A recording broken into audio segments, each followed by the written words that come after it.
Por ahí oí un audio. ¿Vos qué jugás? ¿Vos qué jugás? Sí, sí. Yo juego LOL y jugaba hace poquito Warzone, pero Warzone me desespera, entonces le cojo piedra. Y ya, pero jugaba Destiny también, Destiny 2 y Destiny dejé de jugar hace un tiempito, pues es que también se puso como muy cansón. Y ahora solo juego LOL. Warzone que jugaba hace poquito, pero ya me concentré mucho en LOL, porque no son partidas tan largas, uno como que se le va el tiempo, ¿no? Ya uno no le gasta tanto a eso, pienso, no sé, tanto tiempo.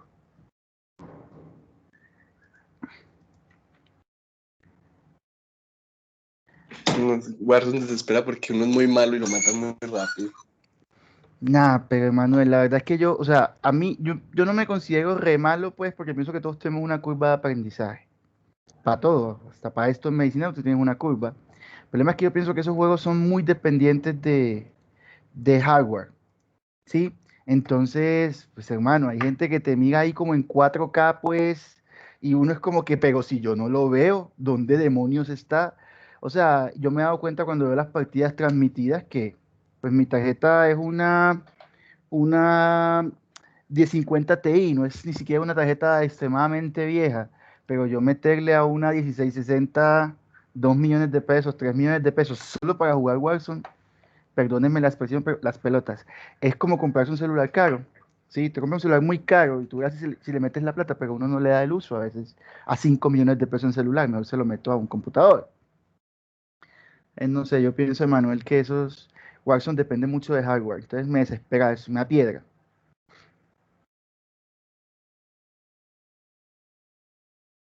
Sí, sí, sí, sí, es verdad, es verdad. No puede competir uno contra esa gente. Hombre, que hace poquito una prima que tiene un inglés hablado muy fluido, y ahí empecé a grabar, no me acuerdo, un inglés hablado muy fluido, se presentó una cosa de esas para ser moderadora, había un trabajo. Los norteamericanos sí está grabando, contratan mucha gente en Colombia y Latinoamérica para que moderen los servidores de ellos, y ya se presentó y le respondieron la entrevista, bueno, tal cosa, no sé qué, inglés, listo, perfecto, hablas bien, hágale. Fíjense que no se quita la barra. Hágale, perfecto. ¿Y tu hardware? Entonces le mandaron a hacer una copia de la pantalla del hardware que tenía en el computador. Y no, mano, les habían pedido unos requisitos peores que los que juegan profesional. Entonces hay que hacer una inversión hasta para trabajar en eso. No aguanta. Déjame así. Bueno, entonces, chicos, arranquemos. Arranquemos, entonces vamos a ver lo que nos falta. Eh, Vamos a ver un poquito más de la teoría. Voy a tratar de no ser extenso, sobre todo porque algunos tienen algunos compromisos y no vamos a darnos mala vida. Es viernes, nos falta poquito, entonces, a ver. Si tienen dudas, me van preguntando. ¿Listo? Chicos, habíamos visto causalidad y asociación el martes, el miércoles. Habíamos visto eso. Entonces, vimos varias formas de abordarlo, ¿cierto? Sí, ahorita volvemos a resumir un poco para que el concepto quede bien marcado. Pero cuando hablamos solo de causa o causalidad, lo que nos vamos a encontrar es que hay dos formas de verlos. Hay gente que ha dicho, bueno, hay enfermedades, bueno, ni siquiera enfermedades. Había modelos en su momento que eran netamente unicausales, ¿sí? Muy históricos. Y con el tiempo fuimos cambiando a modelos más multicausales. ¿En dónde está la diferencia?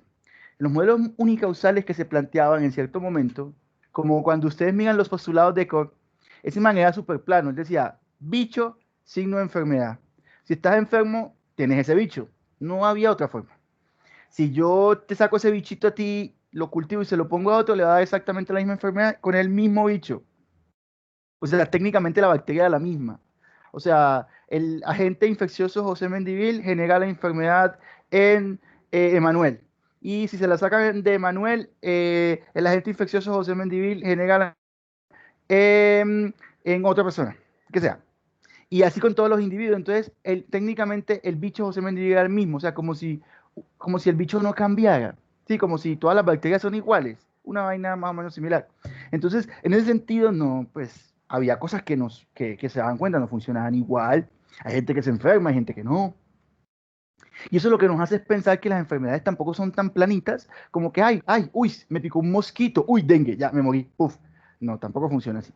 Entonces, los modelos multicausales vinieron después. Recuerden que la era de la ecoepidemiología empezamos a hablar de factores de riesgo y las cosas de los determinantes sociales en salud, todo ese show. Entonces dijimos, no, no, tampoco así. Hay gente que no se muere ni se enferma ni nada. Entonces no podemos ser tan estrictos. Los modelos multicausales ya empezaron a decir las enfermedades son producto de múltiples causas. Esas causas favorecen el evento. A veces hay causas que son muy importantes, las causas necesarias, como el virus del dengue tiene que estar para que te dé dengue, si no, no te va a dar. Pero en ese sentido, te veías a gatas al pensar en muchas enfermedades, sobre todo las no infecciosas, todo lo que son crónicas y no transmisibles, ¿sí? Ahí nos embalamos un poco. ¿Por qué? Porque empezamos a decir, ¿y por qué le da hipertensión a esta persona si no come casi sal? Por ejemplo. Y fulano que traga más sal que un demonio, ese man le echa sal hasta el tinto, le echa sal hasta el agua para tomársela. ¿Cómo no le da hipertensión? Entonces empezamos a ver que hay gente a la que definitivamente no le van a dar ciertas enfermedades o les dan menos, en fin. O hay unos que les va peor. O sea que hay un montón de cosas, ¿sí? ¿Ok? Entonces, en ese sentido, los modelos multicausales dijeron, bueno, listo, quitémonos de la cara ese velo que nos dice que solo una gente nos va a dar una enfermedad, porque eso no funciona así. Y vamos a empezar a ver cómo funcionan las enfermedades en torno a varias causas. Perdón. Y apareció un tipo de nombre Rodman, ¿sí? Apareció un tipo de nombre Rodman, y él dijo, muy chévere. Es que las enfermedades son producto de acúmulo de causas, pero las causas tienen que ser, digamos, tú tienes que conocer cómo esa causa, ese factor aporta a la aparición de la enfermedad. Pongamos un ejemplo así, ya que estábamos hablando como de juegos, de videojuegos. Eh, digamos que Rodman dijo, si el evento es ganar o perder una partida, estamos jugando Warzone, que nos estamos dando bala ahí en Call of Duty. Entonces, Rodman lo que dijo es, para que ganes una partida de Warzone, tú tienes que tener en cuenta ciertas cosas. No es que yo soy re malo para jugar, soy re manco. Bueno, es re manco, sí, pero eso es importante. Pero vamos a ver qué otras cosas. Bueno, está bien. Entonces empezaron a ver y llegó Rodman a tu casa y vio en qué computador jugabas. Pantalla de esas de las viejitas, de esas que son barrigonas, pues las que no son planas. Ya no me acuerdo ni cómo se llamaba. Monitor CRT, un monitor CRT de los viejitos, con los colores ya dañados porque es muy viejito, ¿no?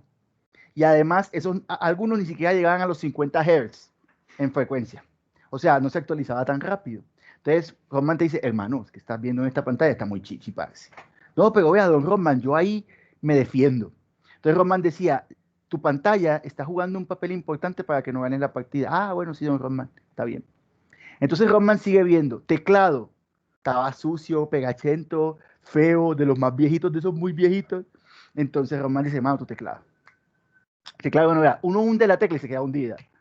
Tú hundes la tecla A y eso sigue la A y siguiente. Entonces Román dice, tu teclado también juega una parte importante para que ganes o pierdas la partida. El mouse estándar de 2 botones, bueno, 3, digamos 3 botones.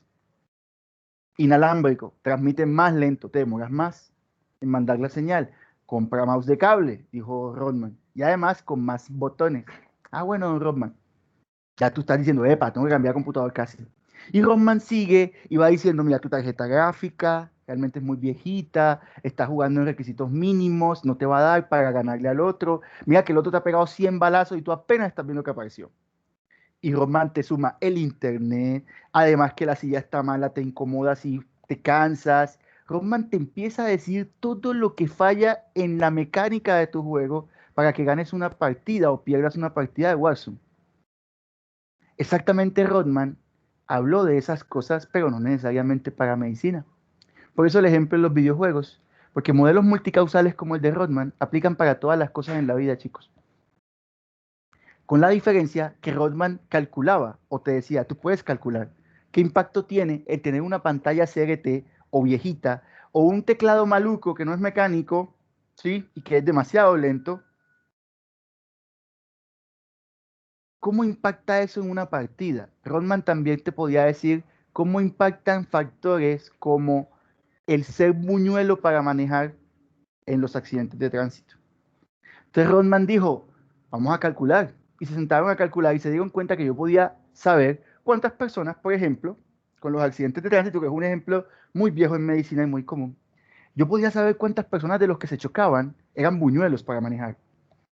¿Cuánto tiempo iba manejando? 2 meses. Menos de 6 meses, buñuelo. Buñuelo. Tinto para ese buñuelo. ¿Cuántas personas tenían en los accidentes, digamos la parte forense de los accidentes, tenían fallas en los frenos, en la caja, en el motor? ¿Cuántos accidentes se daban en días de lluvia? ¿Estaban relacionados con derrames de aceite? Rodman empezó a calcular eso y empezó a decir, bueno, en el 10% de los accidentes se ven involucradas personas que son buñuelas para manejar. Ah, bueno, esa causa aporta el 10%. En el 20% de los accidentes se dieron en días lluviosos. Ah, la lluvia afecta, la visión, se resbala uno. Ah, el 5% son por llantas chichipatas. Bien. Entonces Rodman nos estaba diciendo ya que nosotros podíamos aplicar esos cálculos y saber en qué tanto aportaba. Y Rodman dijo, por ejemplo, ¿sabes qué? La mayoría de los accidentes, en el 50% de los accidentes, se ven involucrados conductores ebrios. ¿Sí? Entonces Rodman dijo, los ebrios aportan a la mitad de los accidentes, por lo menos. Hermano, trabájele a los ebrios. ¿Sí? Y eso es un ejemplo de política pública, porque a partir de eso ustedes se dan cuenta que hay noticias, pero propagandas, en donde dice no manejes y bebas, o no bebas y manejes, cualquiera de las dos. Entonces no combines las dos cosas, porque genera más accidentes y más mortalidad entre esas personas. Así es que funcionan los modelos multicausales involucrando la teoría de Rodman, tanto para los videojuegos como para la salud. Entonces, si ya tú conoces cómo aporta cada cosa a tu desenlace, eso es súper chévere. Porque ya pasamos del modelo unicausal en el que dice, no, no saludes al perro porque te va a morder, no lo toques, te va a morder. Hay perros que no lo muerden a uno. Entonces no falta el que diga, el encantador de perros, pues, no, nada. Ah, ese es el perro, no te muerde. Y ese que el perro no te muerda implica que hay condiciones en el perro que hace que decide no morderte, que pueden ser muchas. Está de buen genio, acaba de comer, realmente está apurado por hacer chichi, quiere desocuparse. Entonces, realmente las explicaciones de los eventos, chicos, son iguales en cualquier condición de la vida que en medicina. Un modelo unicausal dice, le haces un estímulo a un perro y te va a morder. Te pica el bichito con el dengue, te va a dar dengue sí o sí. Tuviste una relación sexual sin preservativo, te va a dar VIH, sí o sí. Es un modelo unicausal. Pasó esto, luego viene esto otro. Mientras que los modelos multicausales nos dicen, tranquilo. O sea, si el perro, hay varias cosas, a veces si te acercas muy rápido, si el perro está enojado, tú te das cuenta que no todos los perros te van a morder, te das cuenta que hay gente que es súper tremendamente promiscua, ¿sí? Y no les pasa nada, no les da ninguna enfermedad de transmisión sexual. Entonces, en ese sentido, los modelos multicausales dicen, acumulas causas para poder llegar al evento. No es una sola. Tiene que pasar un montón de cositas para que eso pueda suceder. Y cuando nosotros vemos eso, Rodman dice, chicos, despierten. Eso se llama interacción biológica. Eso es normal en todos los seres vivos. Ustedes están echándole la culpa a la gente de que por fumar les va a dar cáncer, pero es que no a todo mundo le da. Entonces Rodman dice, ojo, que estamos echando de la culpa una sola cosa, pero hay otras cosas que participan. Y no solo te interesa saber qué participa en la aparición del evento, porque sean causas como factores de riesgo negativos, sino porque hay cosas positivas también.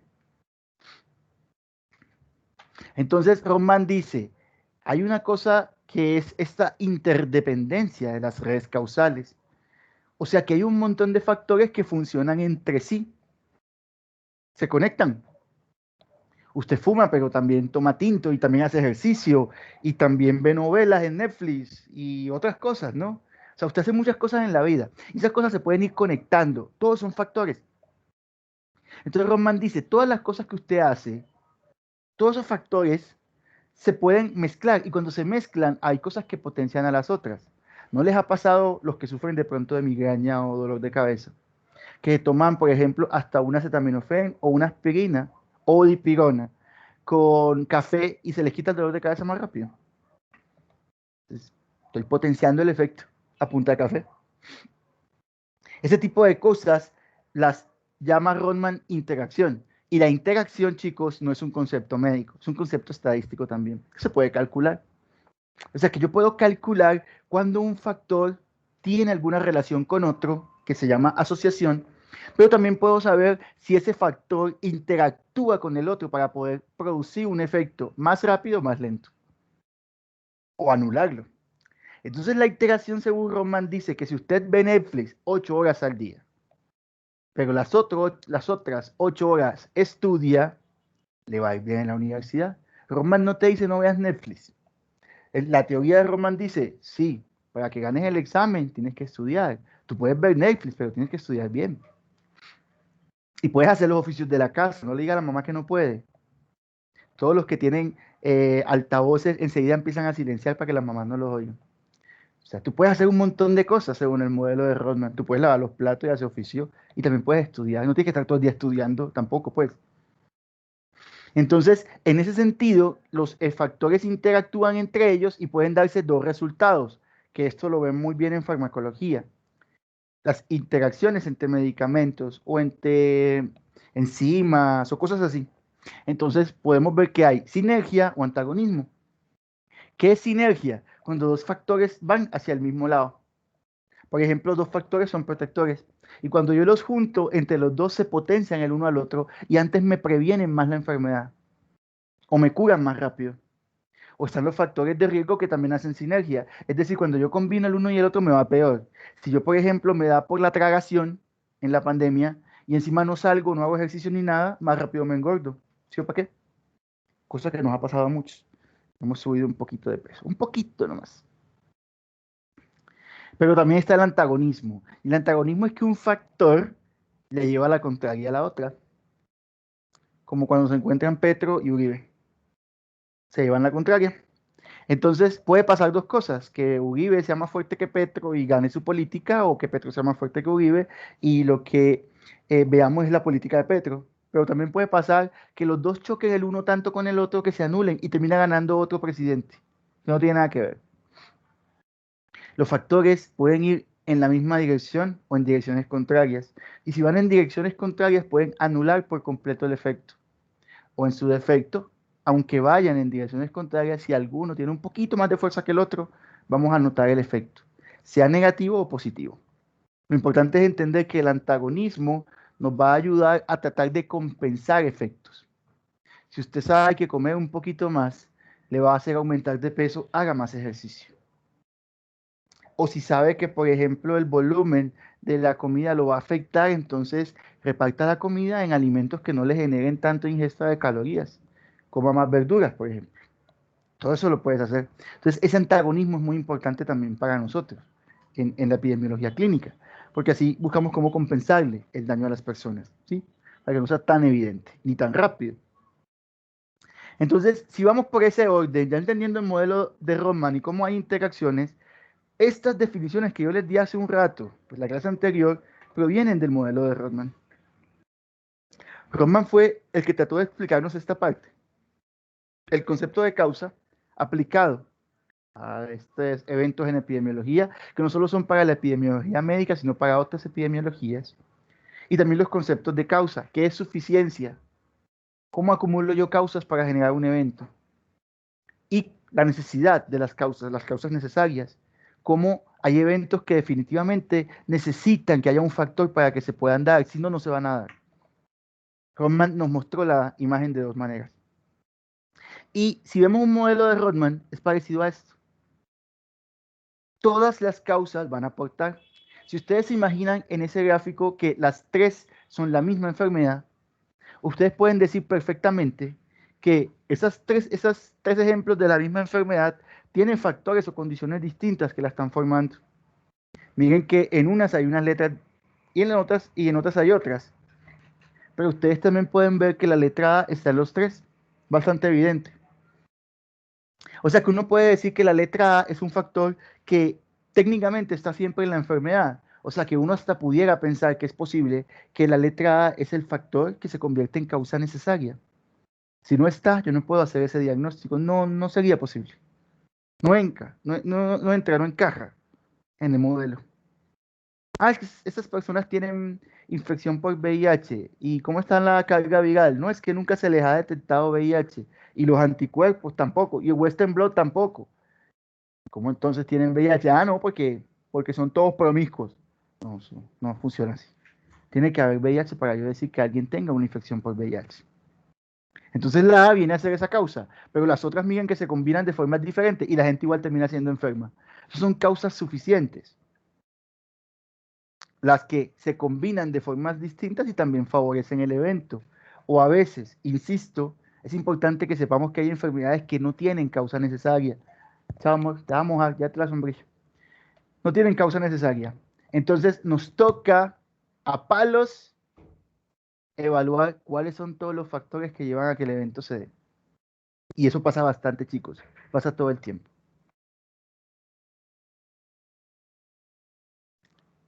Vimos el modelo de Rodman. Ya sabemos que hay múltiples causas que pueden generar un evento. Vimos el concepto de causa. Pero si recordamos, incluso puede que estemos todavía un poco confundidos.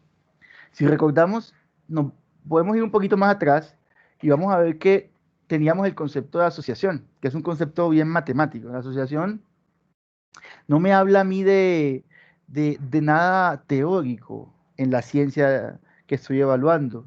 O sea, la asociación no reemplaza el juicio, el criterio en la medicina, ¿sí? La asociación sencillamente es una parte matemática que me dice, mira, revisa porque este factor está relacionado con el evento. Yo no sé de qué manera realmente. Hay que ver si será una causa, pero por alguna razón en la gente que tiene el evento, el factor está presente, o en la gente que no lo tiene, el factor está ausente. Cuando hablamos de factores, por ejemplo, asociados a aumentar la prevalencia de la enfermedad, que también llamaremos factores de riesgo en otro tipo de estudios. Entonces, para yo poder definir la causa, porque yo solo hasta el momento encuentro asociaciones estadísticas, y para poder definir la causa, les decía que la causa es teórica, es netamente teórica. La asociación es un concepto matemático, pero la causa es teórica. Entonces, chicos, ustedes estudian medicina es para conocer la causa, la teoría, para conocer cómo explicar un fenómeno desde la teoría. Pero la asociación estadística se calcula. Solo les va a decir que ahí hay algo. Trate de explicarlo usted y eso se llama causa. Entonces, los criterios de Austin Bradford Hill son criterios que nos van a ayudar a definir qué situaciones se llaman realmente causa. Porque del resto, lo que encontraremos es un montón de asociaciones estadísticas si las hay. Pero no podemos decir si hay causas si yo no tengo cómo explicar que ese factor tiene relación con que se desarrolle el evento, con el origen, que es primordial para que el evento suceda. Entonces, el primer criterio, que es para mí el más importante, es el de la temporalidad. La temporalidad nos dice que usted nunca puede evaluar una relación causal en la que la causa suceda después del evento.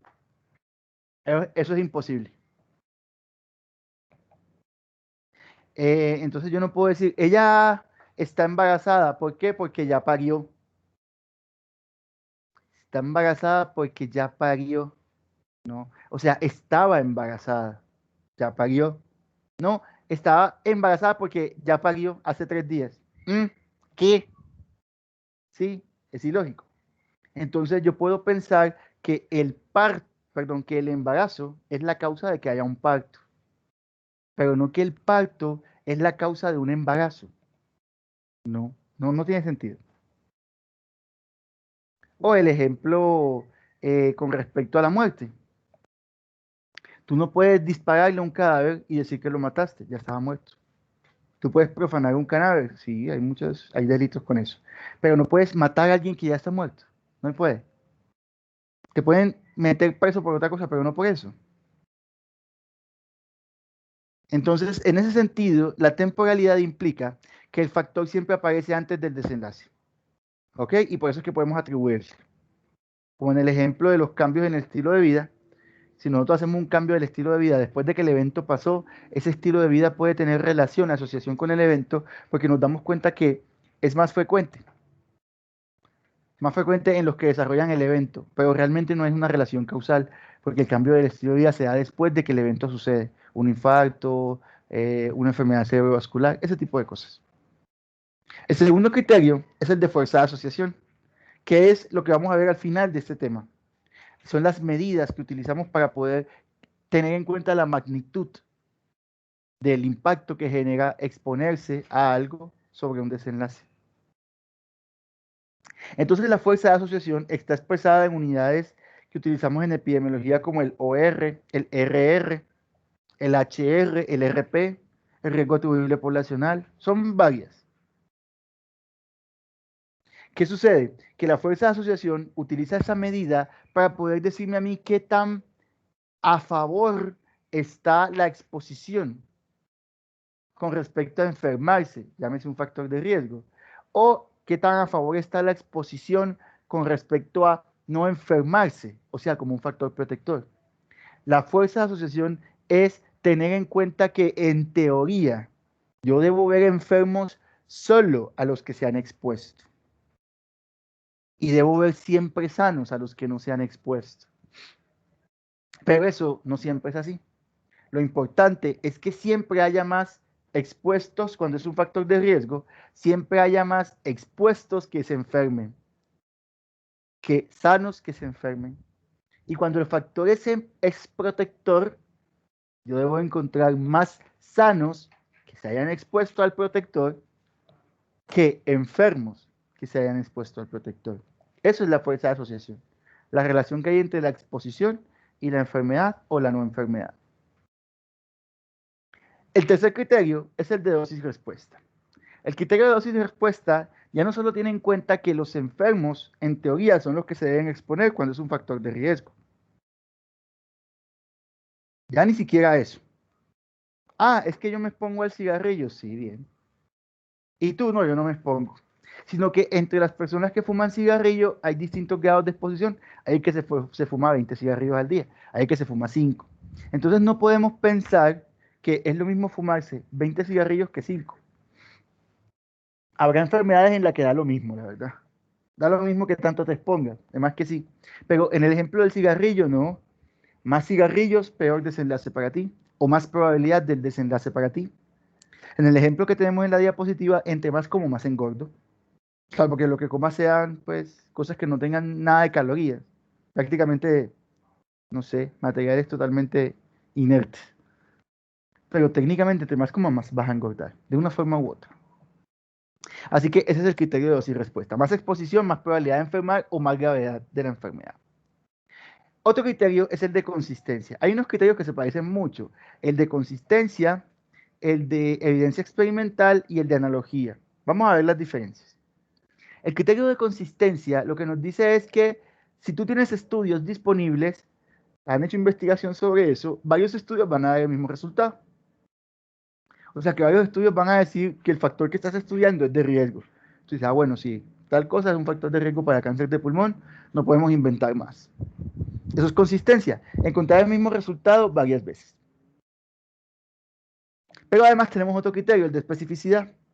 El criterio de especificidad nos dice, mira, el efecto que estás observando solo lo vas a encontrar causado por el factor que estás estudiando. Y eso es bien complejo, chicos. Realmente en las enfermedades infecciosas es muy fácil de ver. Un agente etiológico solo puede generar una enfermedad, como por ejemplo el virus del dengue solo nos va a generar la fiebre del dengue. Yo no puedo decir que tengo tuberculosis porque me infecté con dengue. No, no tiene sentido. Eso es bastante plano en las enfermedades infecciosas. Pero cuando entramos en las enfermedades no transmisibles, las enfermedades crónicas como la hipertensión, la diabetes, el cáncer, ya nos damos cuenta que el criterio de especificidad es muy maluco de encontrar. Porque encontrar un factor de riesgo que solo me pueda generar una enfermedad, muy maluco. Y como estamos utilizando mucho el ejemplo del tabaco, porque es un ejemplo muy bueno para estas cosas, podemos decir que el tabaco es un factor de riesgo para cáncer de pulmón, pero también lo es para EPOC, y también lo es para infartos, y también lo es para cáncer gástrico, y también es para cáncer de colon, y también lo es para enfermedad arterial oclusiva periférica, y también lo es para enfermedad cerebrovascular isquémica.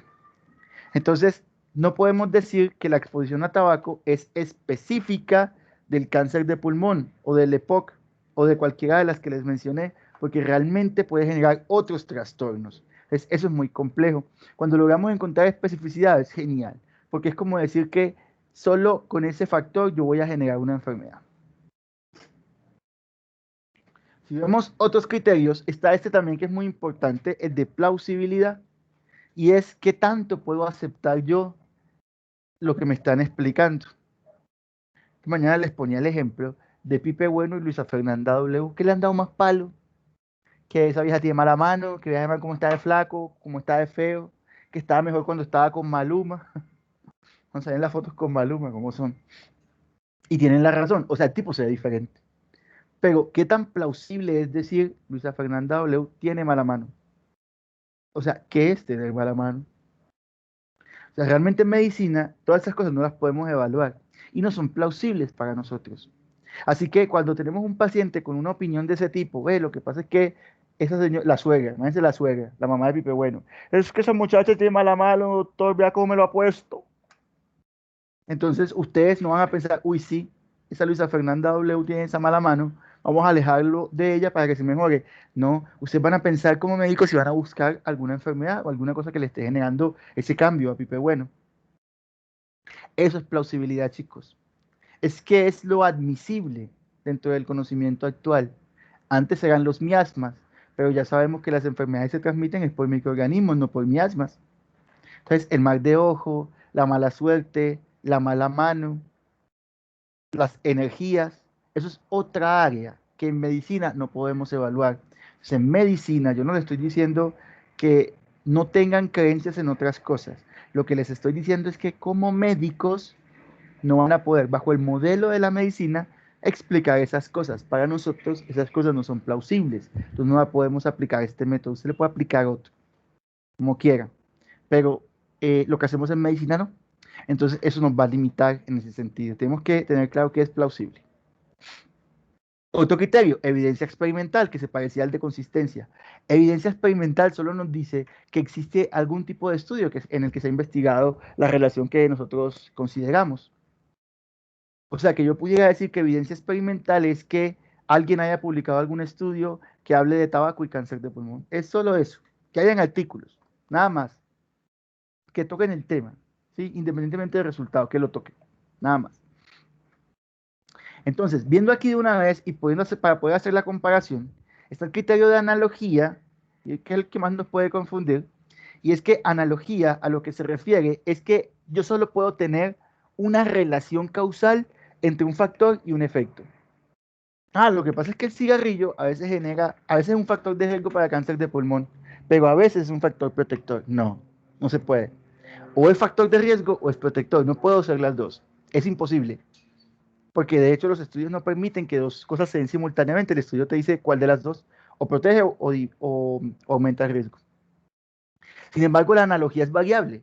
O sea que yo puedo decir que el tabaco es un factor de riesgo para EPOC, pero también puedo decir que es un factor de riesgo para otros trastornos. Entonces yo puedo decir que es un factor de riesgo, o pongámosla más fácil, que el tabaco es un factor de riesgo para cáncer de pulmón, pero también lo puede ser para otros cánceres. Entonces yo digo, para cáncer gástrico, para cáncer de colon, para todo lo que se me ocurra, sea laringeo, de lengua, el que sea que se me ocurra. Entonces yo digo, puede ser que también sea un factor de riesgo en otras enfermedades, o que en otras enfermedades sea un factor protector. Lo importante es que para un mismo evento solo puede haber un tipo de relación. O es un factor de riesgo o es un factor protector. Y la analogía también nos dice que en la experimentación, como les decía, yo puedo encontrarme que un factor es de riesgo para una enfermedad, pero así como funciona para esa enfermedad también puede ser de riesgo para otra. Por eso cuando hacemos analogía en medicamentos, está el ejemplo de la morfina que aparece allí. Si yo sé que la morfina sirve para calmar el dolor de cabeza, pues de más que si me parto un pie también puedo usar morfina. Entonces la analogía dice, la morfina es un analgésico, debe aliviar el dolor. Yo esperaría que si hay dolor de cualquier otra causa, la morfina algo puede hacer.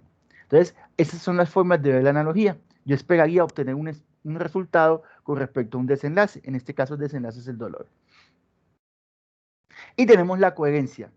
La coherencia de lo que nos habla es de que yo voy a encontrar una relación, ¿cierto? Una relación estadística, una asociación. Pero que esa asociación, para poder yo determinar que es una causa, yo debo poder encontrar el mecanismo bioquímico o molecular que lo explica. Entonces yo voy a decir cómo una cosa lleva a la otra, cómo el aumento en la concentración de sodio genera hipertensión, cómo la radiación genera esterilidad en las mujeres u hombres, tal vez. Entonces yo voy a poder explicar toda la parte bioquímica o molecular bien específica para generar el efecto. Eso es como el culmen, es como lo más profundo, es decir, ya tengo claro cómo funciona. Entonces, para que podamos entender estos últimos que son los más enredaditos, el criterio de evidencia experimental, que era este de acá abajito, lo que me dice es que hay algún tipo de estudio evaluando el tema. O sea, que realmente ese tema ha sido investigado. Segundo, analogía. Los estudios que se han hecho muestran alguna relación como factor de riesgo o protector con respecto a un desenlace. Esa es la analogía. La consistencia que la veíamos por acá arribita es que yo obtenga los mismos resultados en diferentes estudios. Es que los experimentos que se han hecho, la evidencia experimental dice que la analogía es que el tabaco es un factor de riesgo para cáncer de pulmón. Y los estudios tienen consistencia porque muchos estudios dicen que realmente es un factor de riesgo. Muy poquitos dicen que es un factor protector. Y por último, la coherencia.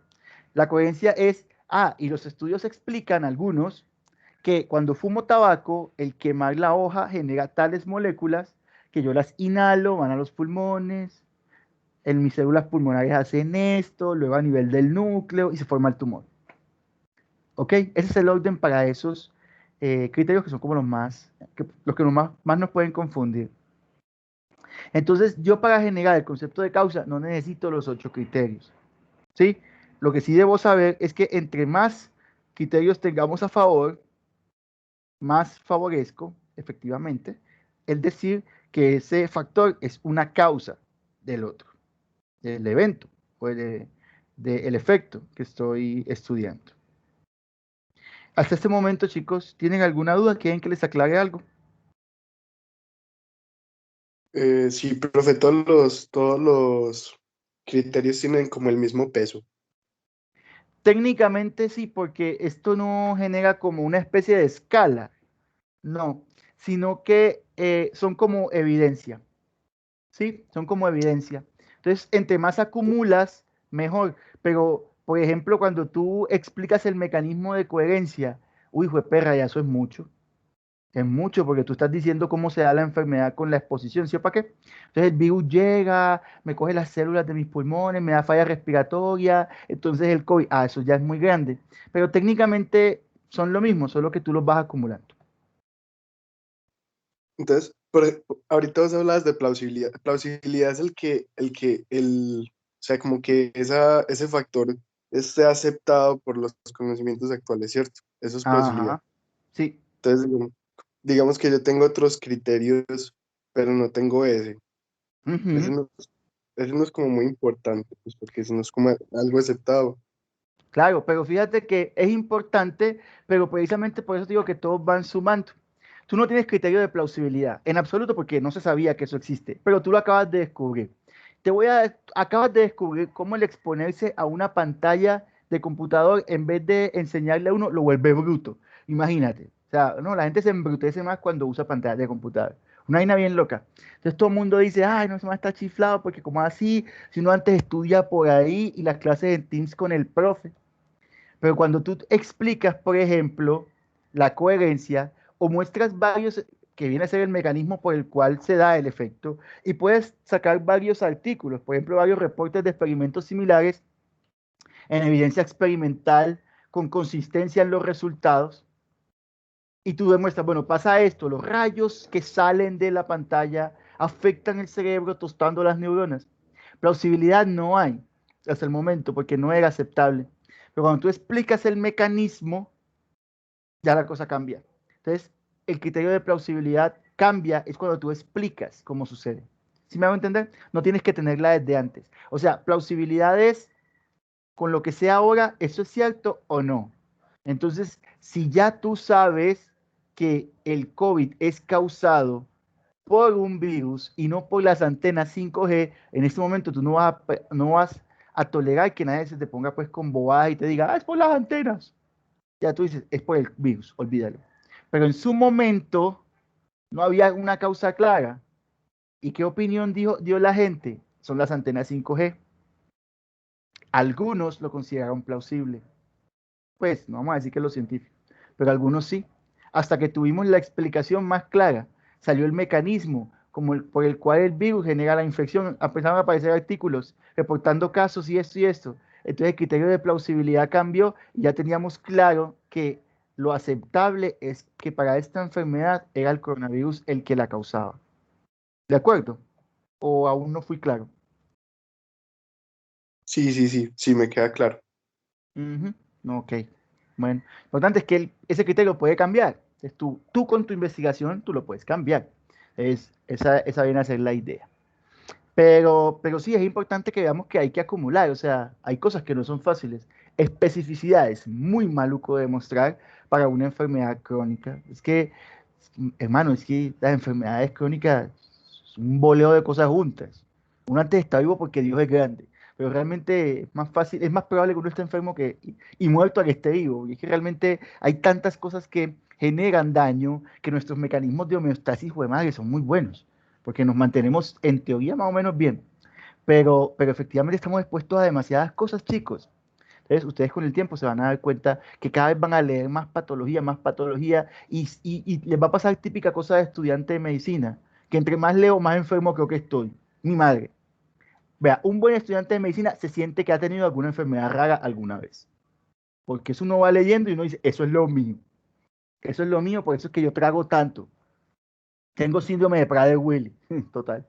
Ya uno bien viejo con síndrome de Prader-Willi. Entonces, ya empiezan a echarle las culpas a las enfermedades, pero es parte del conocimiento. Así con el tiempo ustedes se van a dar cuenta que efectivamente las enfermedades, uy no, pues tienen muchas condiciones que uno antes está bien es porque está muy de buenas.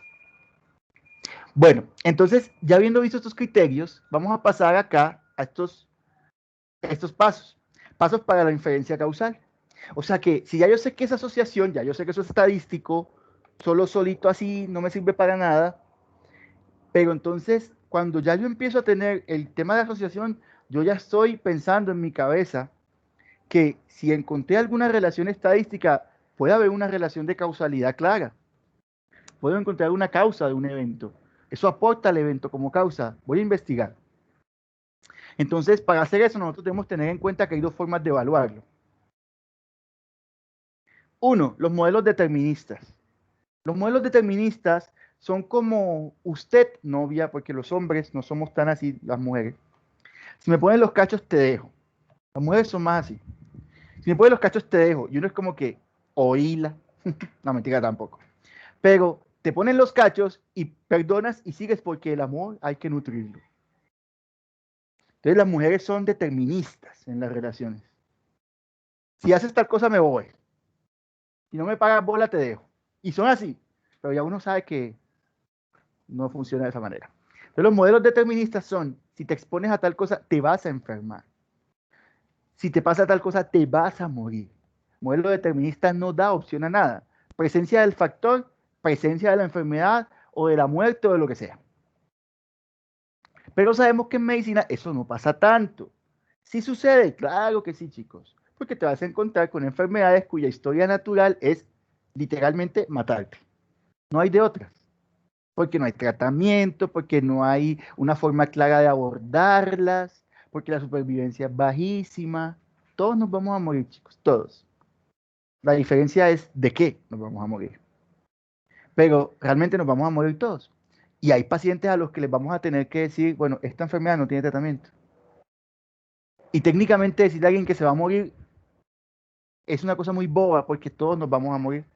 Tú lo que terminas diciéndole a una persona es que muy probablemente la causa próxima o cercana o en determinado tiempo de su muerte va a ser esa enfermedad y no otra. Y lo que vas a tratar es de dar una mejor calidad de vida en torno a la enfermedad, que no puedes curar. De pronto a algunos nos ha pasado en la familia, o algunos de nosotros estamos padeciendo alguna enfermedad en este momento. Entonces, en ese orden de ideas, los modelos en medicina deterministas son muy poquitos, muy pocas enfermedades o condiciones vamos a poder decir, tienes esto, te va a ir súper mal. No. O tranquilo, que teniendo este cambio en tu genética no te vas a enfermar de tal cosa. Es raro. Eso es rarito. No es tan frecuente.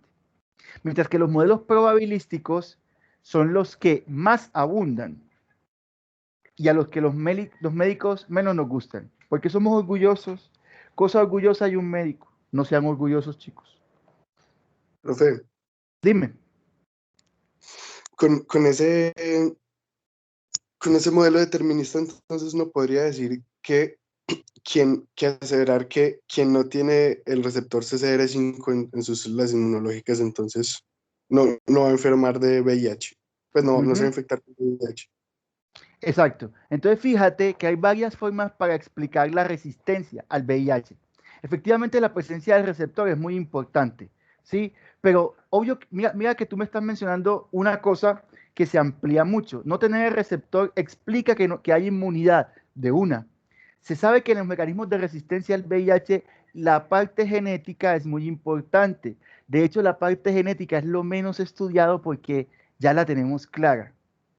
Si no lo tienes, no te vas a enfermar. A ti lo que te interesa es saber por qué los otros que sí lo tienen no se enferman. ¿Ok? Entonces, tú lo has dicho. ¿Aplica un modelo determinista ahí? Sí, total. VIH no te debe dar. A menos que el virus mute y tenga un receptor distinto. Pero por ese lado no va a ser. Eso es un modelo determinista. Pero fíjate que el ejemplo nos sirve para las dos cosas.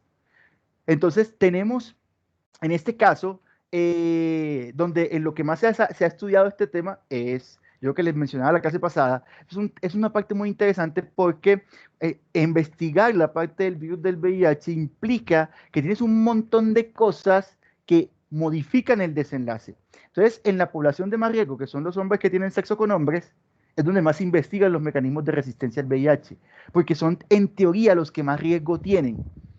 Pero hay muchos hombres promiscuos que tienen conductas sexuales de riesgo, por ejemplo, traumáticas, sin protección, por ejemplo, múltiples parejas, todo ese cuento. Entonces, en ese sentido, tú dices, ¿por qué no se enferman? Aplica un modelo probabilístico. Sí, tú estás teniendo conductas sexuales de riesgo, claro, sin preservativo, claro, factores de riesgo y no te enfermas. Entonces, esas personas existen, eso es un modelo probabilístico. Está el que su resistencia no es debido a la falta del receptor, sino que hay otras cosas que hacen que no se enfermen. Entonces, con ese ejemplo que acabas de colocar, que hace poquito trabajaba con la profe Ana Claudia en ese tema, que es parte de su tesis de grado, entonces hablábamos de ese tema, y es cómo tú construyes un concepto de resistencia. ¿Qué es la resistencia al VIH? Porque técnicamente la parte genética ya es obvia, esa es determinista, no lo tienes fuera. Pero ¿qué pasa con los que sí lo tienen y no se enferman? Muchachos, es que es impresionante. Yo le preguntaba a Ana Claudia, ¿tienes datos outliers, tienes datos raros? Me decía, ¿por qué? Yo decía, porque es que imagínate, en esta variable que son parejas sexuales, tienes personas con 8.000 parejas sexuales en la vida. Entonces ella me decía, no, eso no son outliers, es así. Hay personas con tanto nivel de promiscuidad, ¿cierto? Es un estudio solo de hombres, que llegan a tener 8.000 parejas sexuales en la vida, que pueden tener entre 3 y 5 actos sexuales diarios, sin ser trabajadores sexuales.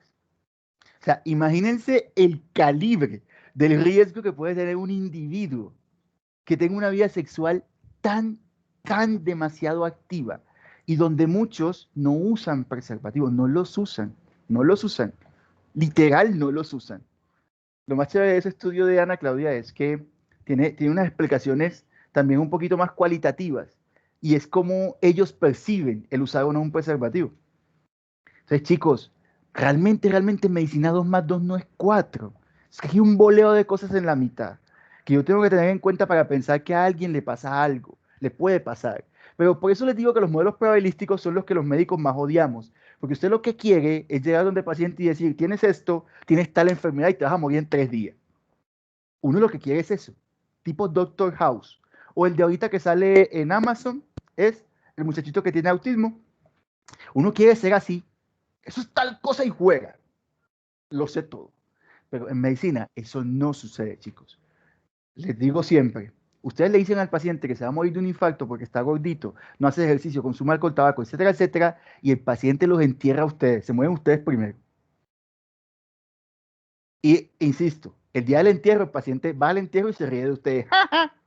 Iba a morir yo primero, supuestamente. Entonces, no, los modelos deterministas son escasos en medicina y tenemos que acostumbrarnos a ver que son probabilidades. Así que esas probabilidades nos van a decir si el individuo realmente está en un riesgo mayor o menor de enfermar, pero no siempre va a pasar. Cuando ustedes lleguen a medicina basada en la evidencia, las profes Ana Claudia y Diana seguramente les van a dar palo con eso. Es interpretar lo que el estudio me dice para yo pensar en probabilidades, cuál es el riesgo del individuo. No sencillamente decir, claro, tranquilo, fume que no le va a pasar nada, o decirle, si fuma se va a morir ya, ya. Tampoco funciona así. Bueno, entonces ya terminando, vamos a ver esto último que son los pasos para la inferencia causal. Entonces, vean acá, chicos, que se resume lo que yo les he intentado decir desde la clase anterior. Usted hace un estudio, el que sea, el tipo de estudio que sea. Todavía no hemos visto estudios en epidemiología, que son el último tema, pero en ese momento usted hace cualquier estudio que usted quiera y lo primero que se puede encontrar prácticamente es hallar asociación estadística. Es que las pruebas le digan a usted que ve que tan charro, sí, sí, efectivamente. El tabaco tiene que ver con el cáncer de pulmón, sí, sí, sí, bueno, claro. Pero entonces usted tiene que empezar a hacerse unas preguntas. Uno, el efecto que yo obtuve en este estudio, esa información que me dice que hay cierta relación entre ser fumador y tener cáncer de pulmón, ¿es debida al azar? ¿Será que es un efecto puramente, netamente aleatorio, pura suerte, pues? Entonces yo debo pensarlo. Y si yo realmente, eso también lo medimos estadísticamente, estimamos el error, no se puede calcular perfectamente, pero se puede estimar.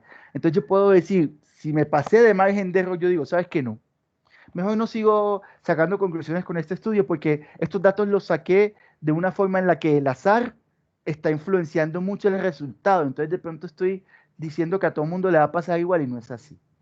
Me quedo quieto.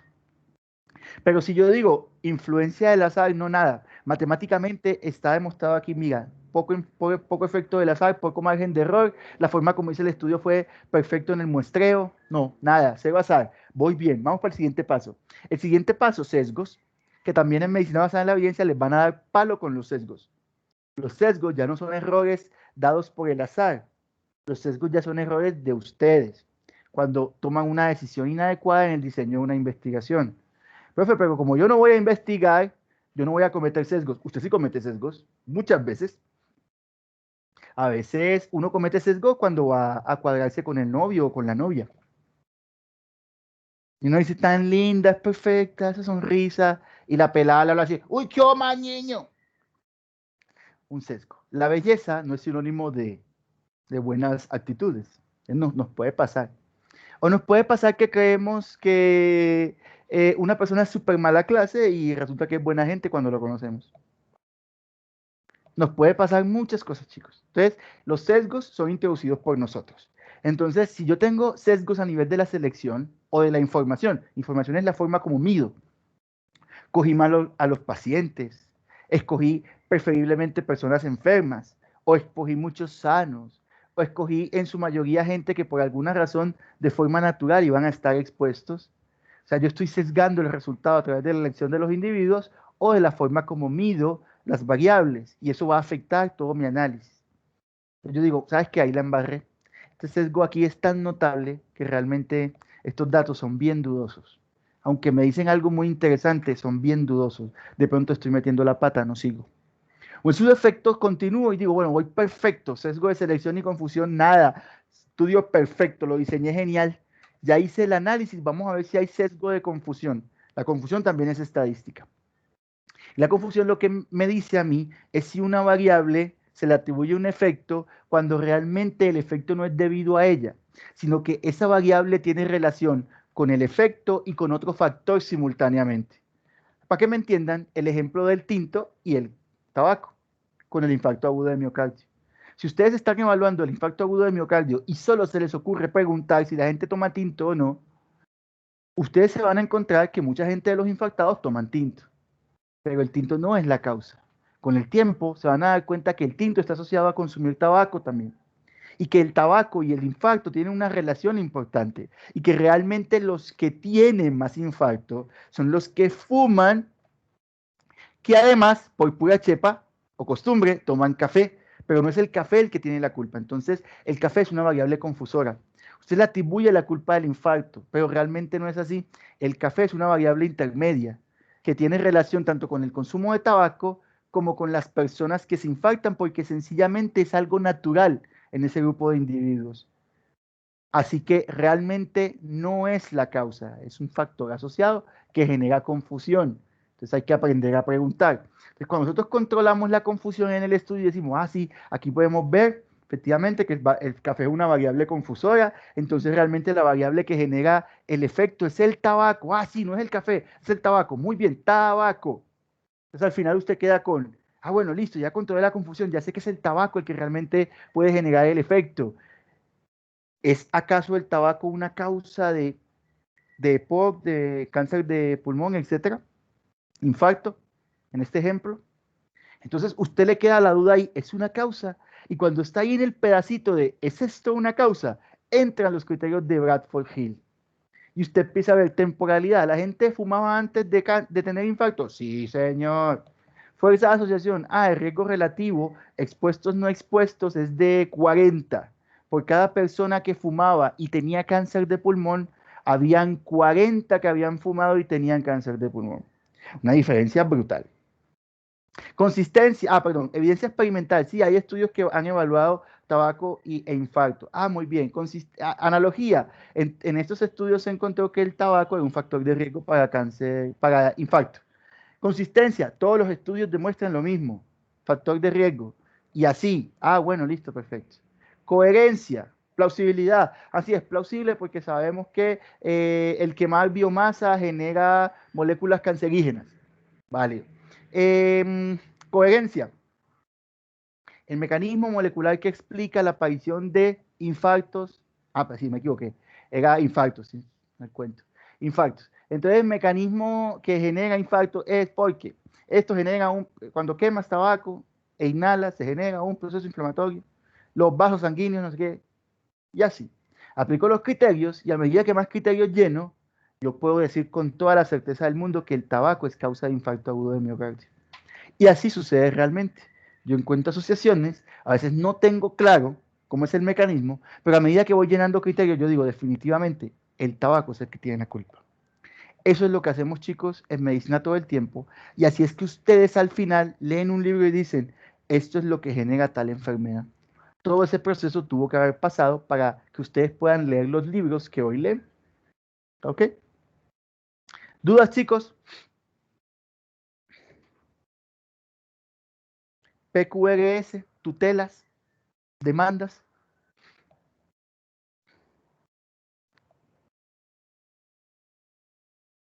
Bueno, les dije que la clase no iba a ser muy larga y para que, pues, Andrea por ahí también tenía que hacer algo, que te vaya bien, Andrea. Chicos, la otra semana vemos probabilidades, odds y todo lo que es riesgo y tabla de contingencia. ¿Ok? Vamos a empezar a trabajar ya todo lo que es realmente el cálculo de las medidas de riesgo.